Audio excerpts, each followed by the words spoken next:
설사와 복통, 이 과민성 대장증후군 문제의 원인에 대해서 오늘 이야기를 나누도록 하겠습니다. 설사를 이제 계속하게 되고 만성적인 설사가 있으시고 배가 아픈 것이 이제 오래된 분들 사실 주변에서 우리가 종종 볼 수 있는데요.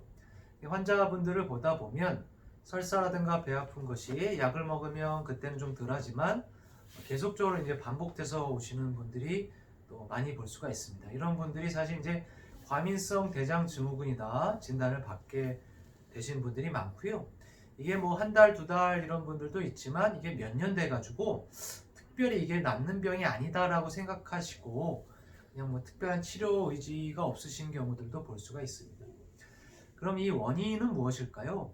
이 원인을 우리가 여러 가지 방면에서 생각해 볼 수 있지만 두 가지 정도로 오늘 얘기해 보려고 하는데요.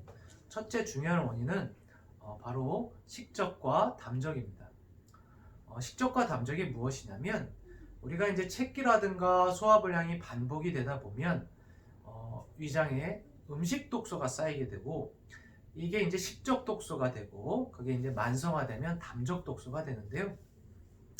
식적 독소가 있게 되면 배가 아프다든가 그 다음에 이제 식적 복통, 식적 설 그래서 밥을 먹으면 배가 아프고 밥을 먹으면 화장실을 가고 싶고 가서 설사라고 나면 편해지는 이런 증상들이 많이 생길 수가 있습니다.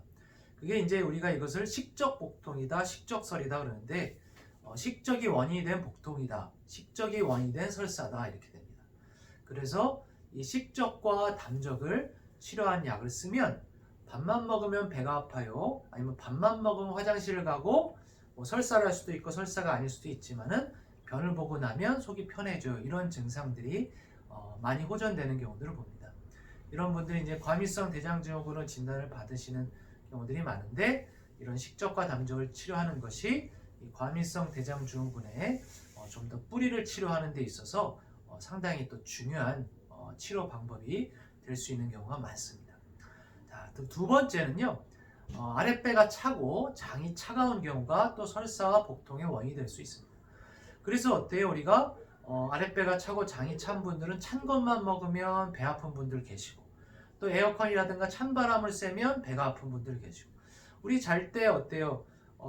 배를 내놓고 잔다든가 찬바람을 쐬면 어때요? 배가 아픈 분들도 많으시죠. 그래서 대장이 허한하다 그러는데 일단 아랫배가 차거나 이제 신장의 양기가 부족해서 아래쪽이 찬 분들은 또 복통이나 설사를 많이 일으킬 수 있습니다. 따라서 아랫배를 따뜻하게 하는 약들이 있거든요. 우리가 뭐 많이 쓰는 게 이제 건강, 생강 말린 거라든가 계피라든가 뭐 나아가서는 이제 부자라든가 이런 약재들을 또 사용해 볼 수 있겠는데요.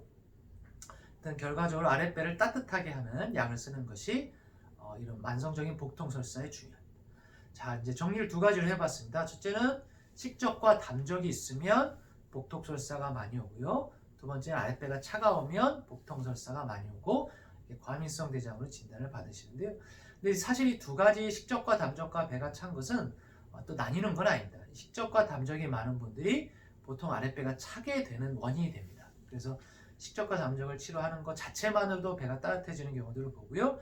역으로 배를 따뜻하게 하는 치료를 하면 위장 독소인 식적과 위장의 독소가 쌓이는 것과 식적 독소가 자꾸 발생하는 것을 또 막아주는 요인이 될 수가 있습니다.